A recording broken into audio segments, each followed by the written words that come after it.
नमस्कार, अस्सलाम वालेकुम। लाइव हिंदुस्तान पर आप देख रहे हैं वीडियो शो दीन दुनिया। मैं हूं इमरान खान। एक ऐसी सिचुएशन जिसमें अमेरिकी सैनिक फूट फूट कर रो रहे हैं, वो घुटनों के बल बैठे हुए हैं और अपनी जान बख्शने की गुहार लगा रहे हैं। ऐसे समय में जब वेनेजुएला पर अमेरिका ने हमला किया और वहां के प्रेसिडेंट को उनकी पत्नी सहित उठाकर ले गया, यह वीडियो गश्त कर रहा है। यह वीडियो कहां का है, क्यों है, आइए इस पर हम बात करते हैं आज के दीन दुनिया में। वेनेजुएला पर जिस तरह से अमेरिका ने कार्रवाई की है और प्रेसिडेंट निकोलस मादुरो को पत्नी सहित उठाकर ले गया, इस वाकये के बाद दुनिया भर में तरह तरह की चर्चा शुरू हो गई है। लोग बहसो मुबाहिसे में लगे हैं कि अब अगला नंबर किस मुल्क का, किस देश का हो सकता है। कोई कहता है कि लैटिन अमेरिका के कुछ और देशों को अमेरिका निशाना बनाएगा, जैसे वेनेजुएला के प्रेसिडेंट को पकड़कर वहां के तेल पर अमेरिका पूरा कंट्रोल हासिल करने जा रहा है। वैसे ही अगला नंबर ईरान का भी हो सकता है। जी हां, ईरान का।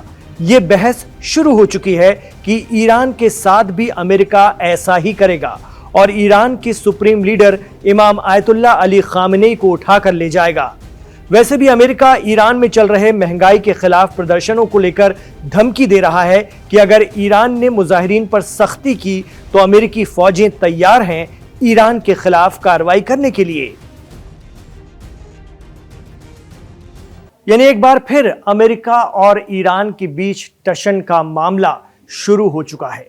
और जब दो देशों के बीच में इस तरह की स्थिति बनती है तो प्रोपेगेंडा वार भी शुरू हो जाता है, और कुछ ऐसा ही हो रहा है। यानी दोनों देश एक दूसरे की उन पुरानी बातों को या उस इतिहास को निकाल कर लेकर आते हैं जो एक दूसरे के लिए दुखदाई होता है।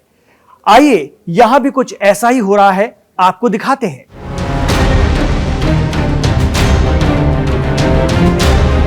तो जहां एक तरफ अमेरिका ईरान में घुसने की धमकी दे रहा है, वहीं Iran supporter handles social media पर एक वीडियो दिखा रहे हैं जो अमेरिका को बगलें झांकने पर मजबूर कर देगा। पहले ये वीडियो देखिए। इस वीडियो में अपने दोनों हाथों को सिर पर रखे हुए घुटनों के बल बैठे अमेरिकी फौजी नजर आते हैं। नाव पर अमेरिकी झंडा लगा हुआ है और ये नाव समंदर के बीच में खड़ी है। इसके बाद अमेरिकी सैनिक मजबूर और बेजार दीवार से टिके हुए बैठे नजर आते हैं जो रो रहे हैं। अमेरिकी फौजियों के ये आंसू पूरी दुनिया को दिखाए जा रहे हैं, एकदम बेबस और बंधक अमेरिकन सोल्जर्स।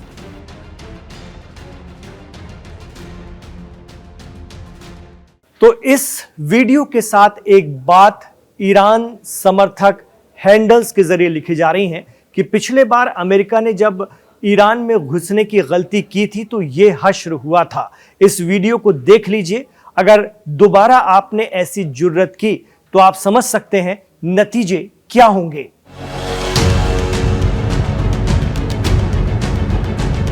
यह वीडियो कहां का है और अमेरिकी नेवी ईरान में कब उतरी थी और उनका यह हाल कैसे हुआ था, वो हम आपको बताते हैं। यह वाकया 10 साल पहले का है, जब 12 जनवरी 2016 को ईरान ने अमेरिकी नेवी के 10 मेंबर्स को पकड़ लिया था। फारस की खाड़ी में अमेरिकी घुसपैठ का आरोप लगाते हुए ईरान ने यह कार्रवाई की थी। उस वक्त अमेरिका के प्रेसिडेंट बराक ओबामा थे और अमेरिका और ईरान के बीच न्यूक्लियर एनरिचमेंट को लेकर एक समझौता भी अमल में लाया गया था।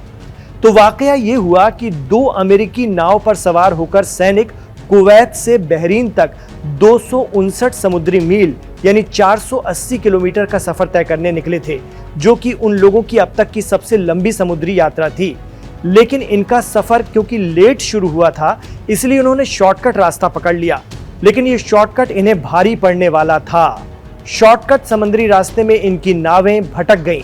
अमेरिकी मीडिया रिपोर्ट बताती हैं कि पहले तो अनजाने में सऊदी अरब के जल क्षेत्र या समुद्री हुदूद में ये एंटर कर गए, फिर ईरानी समुद्री क्षेत्र में चले गए। नाव में सवार अमेरिकी फौजियों ने जमीन देखी, लेकिन उन्हें पता ही नहीं चल पाया कि वो कहां पहुंच गए हैं। चालक दल के सदस्यों ने अनुमान लगाया कि क्या ये सऊदी के किसी जजीरे या द्वीप थे, चट्टाने थी या तेल के अड्डे थे, लेकिन वो गलत थे। वो ईरान की जमीन के करीब थे। लेकिन इतने में ही फारस की खाड़ी के चप्पे चप्पे पर तैनात पासदारान इस्लाम की नेवी दनदनाते हुए चली आई। इन अमेरिकी नावों ने भागने की कोशिश की, लेकिन IRGC ने इन्हें हिरासत में ले लिया।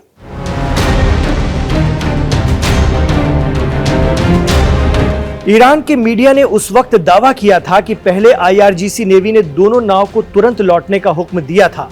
ईरान की फारस न्यूज एजेंसी ने कहा कि अमेरिकी नाविक ईरानी पानी में जासूसी कर रहे थे। ये नाविक दल 9 मेल और 1 फीमेल नाविक से मिलकर बना था।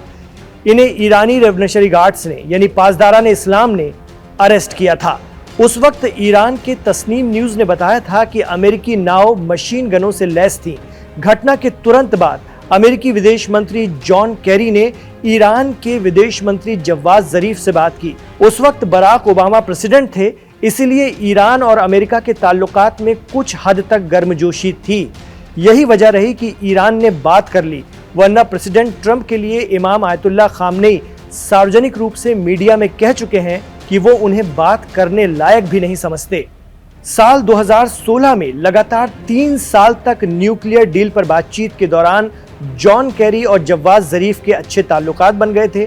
नाविकों को रिहा करने के लिए अमेरिका से लगातार फोन आ रहे थे। आरोप लगा कि ईरानी मीडिया ने हिरासत के दौरान अमेरिकी नेवी की अपमानजनक तस्वीरें प्रसारित की, जिनमें उन्हें बंदूक की नोक पर अपनी नाव पर घुटने टेकते हुए और अपने हाथों को अपने सिर पर रखे हुए दिखाया गया था। हालांकि नौसैनिकों को 24 घंटे से भी कम वक्त के लिए हिरासत में रखा गया था, लेकिन ये घटना अमेरिकी नेवी और बराक ओबामा के लिए एक बड़ी शर्मिंदगी का कारण बनी थी।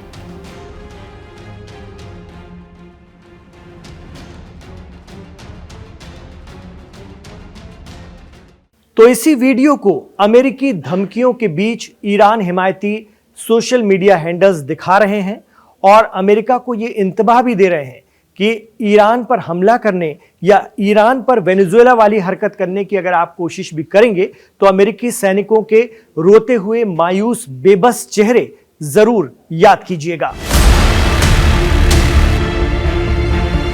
इसी तरह अमेरिकी हैंडल्स भी ईरान को याद दिला रहे हैं कि किस तरह जून 2025 में 12 दिनों की जंग के दौरान 22 जून को अमेरिका ने ईरान के न्यूक्लियर ठिकानों पर B-2 स्टील्थ बॉम्बर से बमबारी करके उन्हें तबाह कर दिया था। इतना ही नहीं, अमेरिकी ईरान को जनरल कासिम सुलेमानी की याद भी दिलाते हैं, जिन्हें अमेरिका ने इराक में एक ड्रोन अटैक में मारा था। जनरल कासिम सुलेमानी IRGC में अहम ओहदा संभालते थे। इराक और सीरिया में अमेरिका सऊदी हिमायती दहशतगर्द तंजीम दाइश या ISIS के बढ़ते कदमों को रोकने में उनका बहुत बड़ा किरदार था। उन्होंने ही हिजबुल्लाह और पॉपुलर मोबिलाइजेशन फोर्स यानी हश्द-उश-शाबी को ट्रेंड किया और फिर इन लड़ाकों ने दाइश को इराक से बाहर खदेड़ा था। तो एक खुद मुख्तार या संप्रभु देश में घुसना और वहां के प्रेसिडेंट को परिवार सहित उठा ले जाना, अमेरिका की वेनेजुएला पर इस कार्रवाई को कई देशों ने खुली गुंडई बताया है। अमेरिकी प्रेसिडेंट डोनाल्ड ट्रंप ने खुद इस बात का इंकशाफ किया कि अमेरिका ने वेनेजुएला की राजधानी काराकस पर हमला किया और निकोलस मादुरो को पकड़ लिया। इस सूरत हाल के बाद मिडिल ईस्ट या वेस्ट एशिया के अरब और मुस्लिम देशों को भी गहरा झटका लगा है। भले ही वो अमेरिका के बेहद करीब हैं, अमेरिका में भारी इन्वेस्टमेंट करते हैं, उन्होंने मिडिल ईस्ट में अपनी जमीनें अमेरिका को अपने अड्डे बनाने के लिए दी हों, वो अमेरिका और इसराइल के खिलाफ उठने वाली हर आवाज को दबा देते हों, लेकिन जानकार कहते हैं कि ये अमीर मुस्लिम मुल्क भी अंदर से अच्छी तरह से जानते हैं कि इसराइल के ग्रेटर इसराइल के ख्वाब की कोई हुदूद नहीं है और इसराइल जब चाहेगा इन देशों का भी अमेरिका की मदद से वही हाल करेगा जो अमेरिका ने वेनेजुएला का किया है।